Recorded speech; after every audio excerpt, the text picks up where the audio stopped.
then they should call an interpreter, come here in person, we have an emergency. But they knew this situation was like life or death, and there could be a lot of others where a lot is at stake.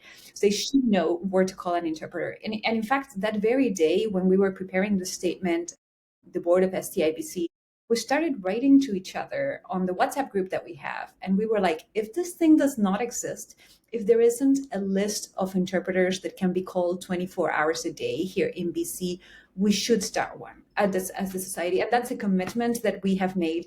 We want to talk to the RCMP. We want to talk to the institutions. We want to understand from their perspective, who would they call? What would they do? And if the systems are not in place, we want to make sure that they are in place and that they understand where to go. Absolutely. Do you keep in touch with the public sector? Do you keep in touch with government in British Columbia?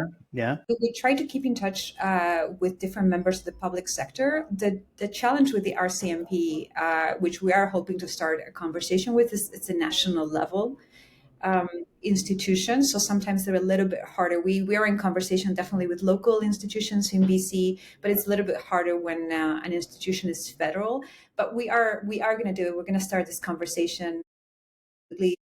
As far as the media story goes, it might have blown over and be like last week's news, but we remember this and we want to make sure it doesn't happen again. Well, you know what? I want to suggest this, but I'm not sure if it's, if you'll take me up on this. I think you guys should have in British Columbia a provincial day of remembrance for this incident. And you should highlight it as what not to do in a situation like this. Use it as a learning experience provincially and maybe nationally, I don't know, but at least on a provincial level, have some sort of a memorial for this, or some sort of like something to remember it by. Because you mentioned earlier, like we talk about it, like news nowadays have like, what is it? Like they say 7-day cycle, not even 24-hour cycle.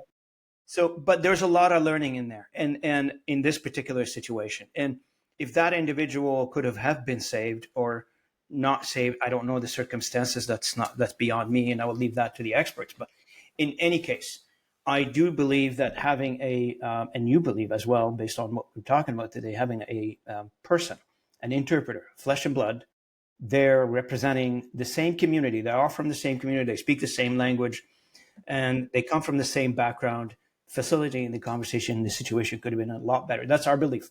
That's why we're in this business. Yeah. And nobody's going to change that.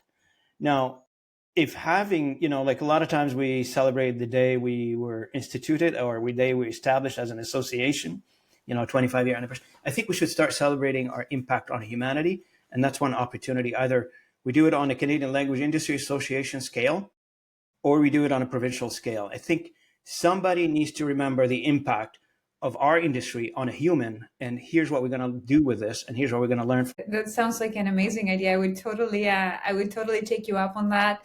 And I think once this podcast goes out, I think a lot of people here in BC, I know the board of directors at STIBC, I know our community, I know how strongly we feel about this, and we're going to make it happen. And one day it's going to make a difference for somebody else. It did not happen for Vanessa, but we really do believe that having those systems in place, having those conversations, and reminding people of the value of human flesh and blood interpreters in crisis situations is something that is going to have a very meaningful impact in the future.